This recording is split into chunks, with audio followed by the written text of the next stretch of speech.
Mr. Samo kwenga muno evida nuwe viaga nyaga muti muti ilo vumbi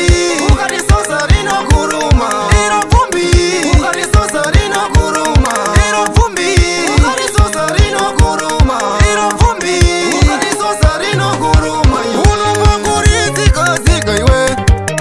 unumva kuritika tika mai iwe unotika bekupa kupa riri kufa kupa mare wanga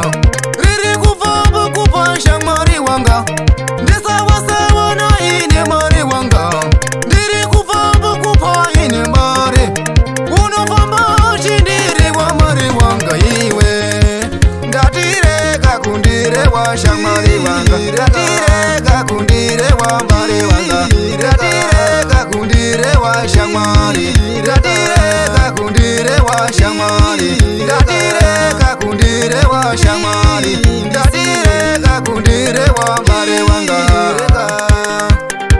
kuzonda mwanza koreka iwe kuzonda mwanza koreka iwe kureva mwanza koreka iwe kureva mwanza koreka iwe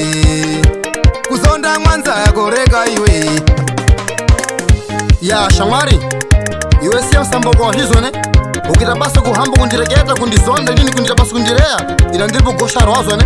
inini ndiri Mr. Samo wazo inini ndiri vumbi ndinoruma ndakanyarara podi kunditsika podi kundibutsura ndakanyano ngandukuona matiso wangu mashagore kunyamasi ndazopenya matiso wazwa inini ndiri vumbi ndopodi kundirambira shamari uri kunene nini pa ito penyo wako ndambe ndito penyo wangu pa vumbi noruma pakaoma vumbi noruma pakaoma vumbi roma pakaoma vumbi roma pakaoma ya shamari usiye mapchedamo usiye kundirewa yona ndikutipa ndiri kuzhizwa mai ndiri kuzhizwa kakureketa zvese kufamba uchindirewa tambwiranji pakundirewa munhu nkulane kave manyadzo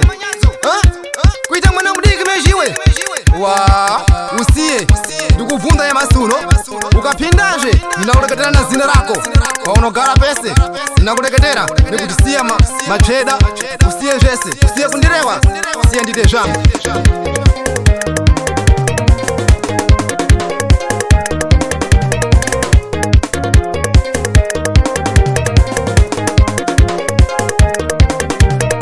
Nyama Records. Vumbi noruma pakaoma